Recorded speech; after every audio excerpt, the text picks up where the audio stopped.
I've ever had in my entire life. I wanted to apologize in person. You're aggressive, and that's not what I want. I want your smell, your taste. Bugging her and bothering her, and it's not okay. She doesn't like you that way. Jen and I are perfect together.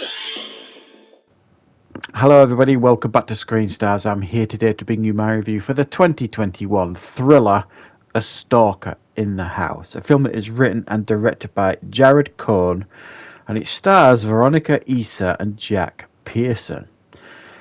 Now this film focuses on Veronica Issa's character Jen, who meets Mike, played by Jack Pearson, on an online dating app. They go on one date, he comes on a bit too strong. She basically dumps him, but he doesn't want to be dumped, and he basically keeps pestering her, and when then it gets more intense, darker, and he becomes essentially her stalker, and he will not let her go. Right, what are my thoughts on A Stalker in the House? Well, in actual fact, there's the bones here of quite a decent film. I think it's competently directed.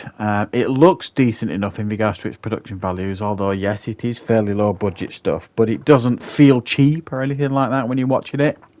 It's nicely lit. It feels moody when it needs to feel moody. It feels dark and tense when it's meant to feel dark and tense. So a lot of ingredients are there, and to top it all off, the performances are all of a good standard here, especially from Veronica Issa, who plays Jen. I think the problem with this film is a bit too one-dimensional, in the sense of it's all one-way traffic, in the sense of we learn very, very early in this film, because we get an appearance from Scout Taylor Compton, who you remember from Rob Zombie's Halloween. She's only in it fairly briefly. But we learn very, very early in this film that Jack Pearson's character, Mike, is dangerous. Right at the beginning of the film. So we know his fuse. We know his levels.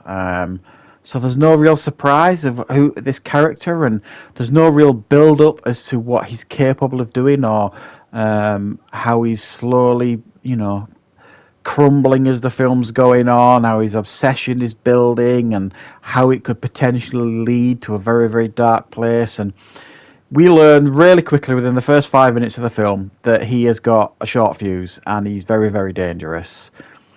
And then the film all the way through never really adds any more complexity to this character, Mike. All you do is see him stalk this character, Jen, pester her, stalk her, send her messages, knocking on her door, and then slowly but surely picking off the people who are closest to her. But you never see an escalation, really. It's just right at the beginning, you know immediately this guy's bad news.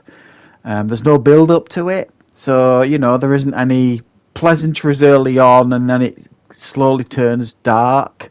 The pleasantries end very, very quickly on this first date when he comes on too hard and she kind of pushes him away and she's like not interested in him. And also, I mean, there's moments in this film that I question, in the sense of she lets him into her life a couple of times in this film, even though she's been very, very clear she wants him away. And there's one scene in particular where things get really quite dark in her apartment, and she basically insists that he leaves, so she's going to call the police, all this kind of stuff. And he does eventually go, and that to me would be the trigger of, okay, this guy's really, really bad news. But then she continually keeps letting him back in. Now, I could understand this maybe if they'd been in a relationship for 5 years or something like that, and she, I get that.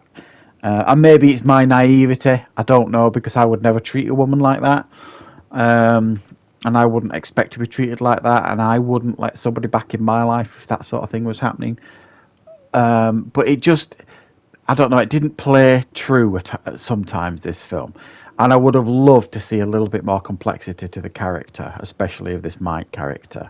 We learned quite a bit about this Jen character as the film progresses. But we didn't learn anything about this Mike character and what he was, who he was, where he's come from, other than a very, very early scene in the movie, as I've explained. Well, basically, he's only really there so that you learn that this character is a very, very dangerous character.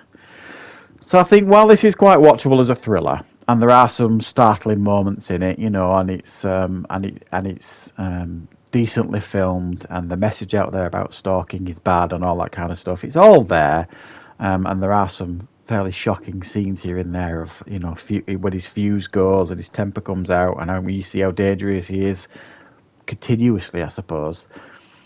That it doesn't go any deeper than that. It's all surface level stuff, and we never really go any deeper into the character, really. And the character, and I suppose the Jen character as well, to some degree, are not explored enough. And this subject matter, I think, could have done with a little bit more exploring, expanded a little bit more. All feels a bit insular to this character Jen and her life, and nobody else. And when there's any other character turns up, it just feels like they're there to be cannon fodder for this Mike character to take out. You just felt like some of them were just being lined up to be taken out by this Mike character. But it's certainly a watchable thriller. There are some decent moments in it, and like I say, it's competently filmed with some decent performances. So I am going to give this one a 5 out of 10. It's certainly worth checking out, you guys, if you like a good thriller and you like this type of subject matter. So thank you very much for watching. I hope you found this review useful. Of course, I will be back with plenty more content on the channel very, very soon.